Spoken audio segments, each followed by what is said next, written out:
Oi, família Marista! Meu nome é Camila, eu faço parte da equipe de comunicação audiovisual do Léo Freiman e hoje a gente vai bater um papo com eles sobre projeto de vida.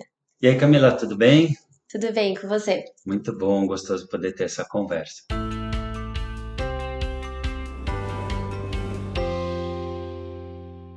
Primeira pergunta, Léo. Considerando a construção de projetos de vida e escolhas ligadas ao trabalho, devemos levar em conta a emoção ou a razão?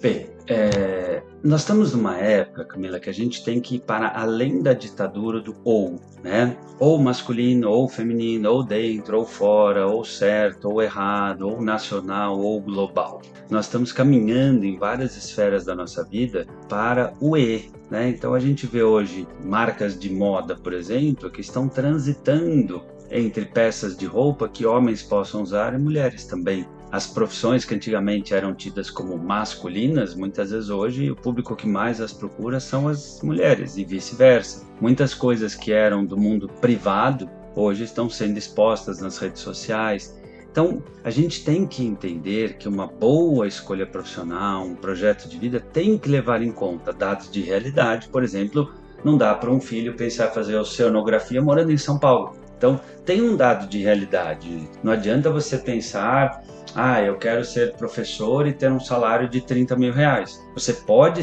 ter uma renda de 30 mil reais como educador se você der palestras, escrever livros, tiver um canal no YouTube, no Instagram, prestar consultorias. Aí você compõe uma carreira de educação para além do salário. Por isso que a gente tem que pensar sempre isso e aquilo. Eu tenho essa oportunidade e tenho aquela outra. Tem esta verdade e tem aquelas outras. E nunca trazer uma ideia de levar em conta só o racional, que às vezes nos dá um dado puro, um recorte da realidade, que também numa outra ponta poderia ser assim: olha, filho, faz direito que você vai ganhar muito dinheiro. Ou olha, como médico, você vai ficar rico.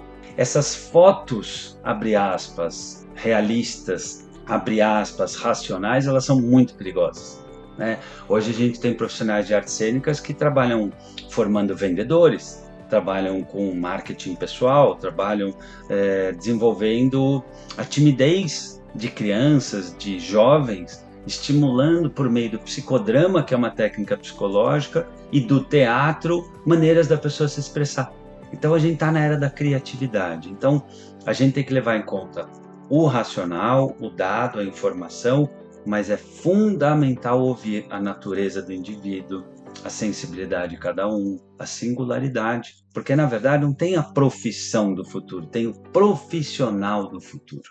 E o mundo do trabalho muda cada vez mais rápido e há cada vez menos previsibilidade sobre tendências e oportunidades. Nesse sentido, como fazer escolhas autênticas e conscientes? Essa é uma excelente pergunta. A gente realmente tem que entender que daqui para frente, a ideia que a gente tinha, né, até 20, 30 anos atrás, como eu falei, carreira masculina, feminina, isso dá dinheiro, aquilo não dá dinheiro, isso caiu por terra. A gente vai ser cada vez mais exposto a oportunidades e a ameaças. Então eu, como psicólogo, por exemplo, por ter uma boa abrangência e divulgação em redes sociais, abro muita oportunidade para palestras, para consultorias, para desenvolvimento de conteúdos. Por outro lado, eu sofro concorrência de psicólogos de outras partes do mundo que também têm lá seus conteúdos, que também têm lá seu impacto. Hoje a gente já vê, por exemplo, holografias de palestrantes, ou seja, daqui a muito pouco tempo vai ser normal eu fazer o quê?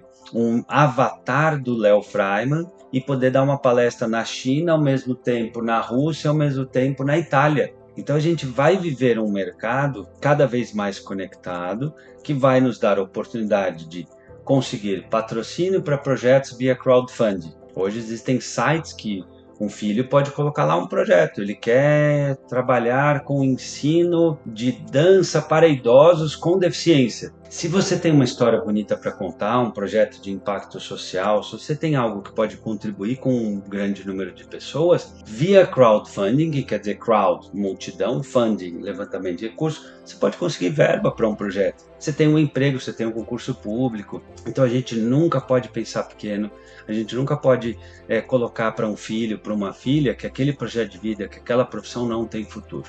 A gente tem que ajudar sempre a desenvolver o espírito empreendedor, criativo. A esperança de mãos dadas com a atitude é o que gera sonhos possíveis. É isso que eu acredito que a gente tem que fazer com as novas gerações.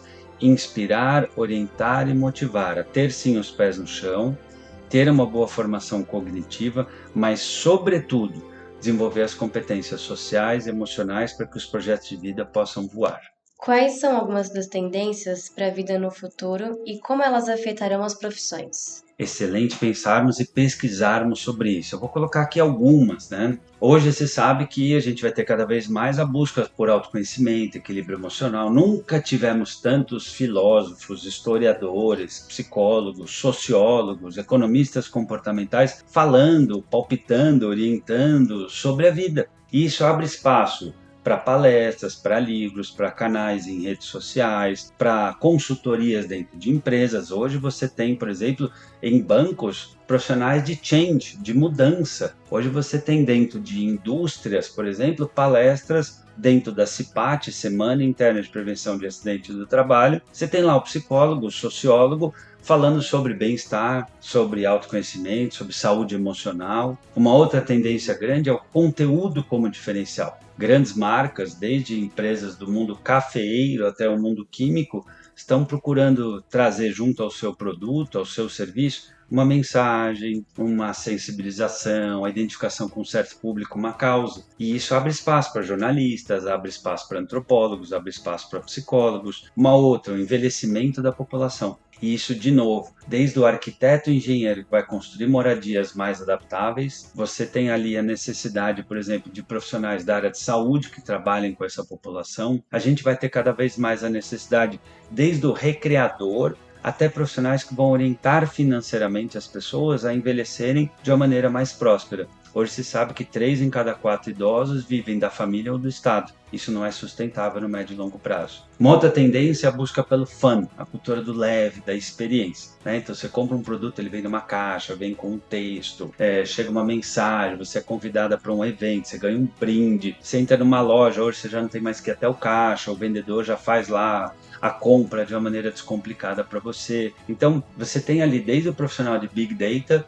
que é um profissional que junta grandes volumes de dados, e aí entra a parte de TI, né, tecnologia da informação. Você tem os profissionais da área de psicologia, de antropologia, de história, de ciências humanas, que vão entender como as pessoas pensam. Você tem os tomadores de decisão, que são os marqueteiros, os profissionais de administração. Você tem os advogados, né, porque às vezes em nome de ter uma experiência, eu vou dar um produto, peraí, você não pode dar, porque tem uma lei.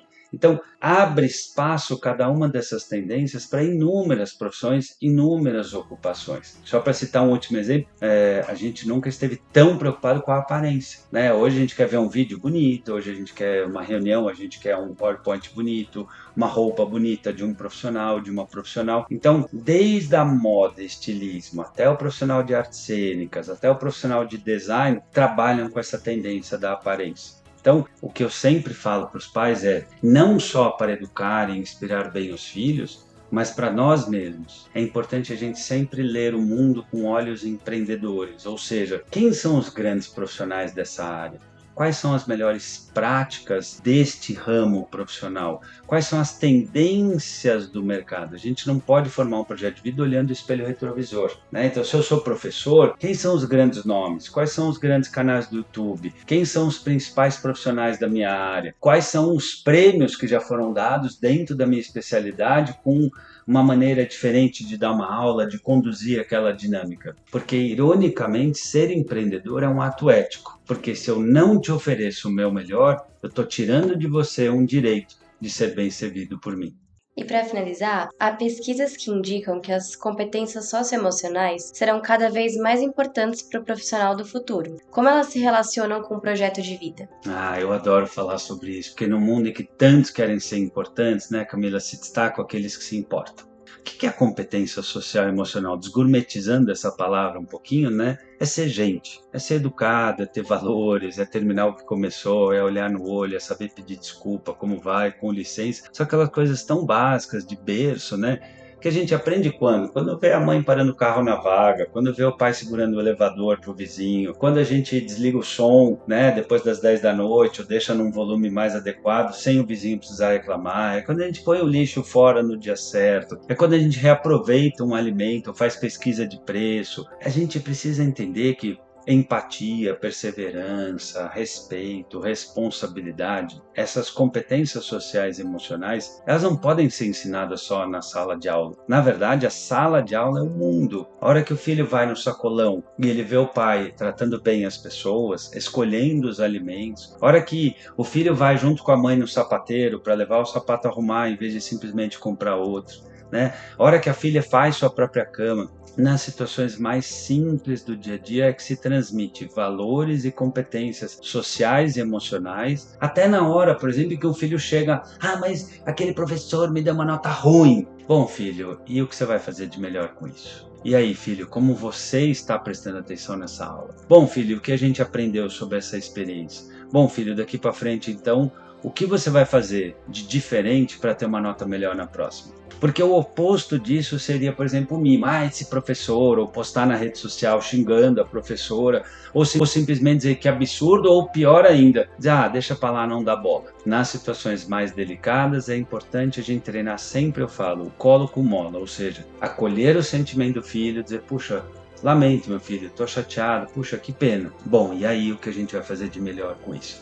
Essa pergunta deveria ser o grande mantra disparador das competências sociais e emocionais. Eu repito, o que de melhor você vai fazer com isso? Porque é o que de melhor, ou seja, não é o que eu estou afim, não é o que eu tenho feito. O que de melhor você, ou seja, filho, o que você vai fazer com isso? Porque é isso que ajuda a pessoa a ter o colo, ter a empatia, ser visto, ser acolhido, mas ter também a mola, ter a resiliência, ter a capacidade de ser protagonista de novas e melhores escolhas. Muito obrigada, viu, Léo? Um prazer, Camila.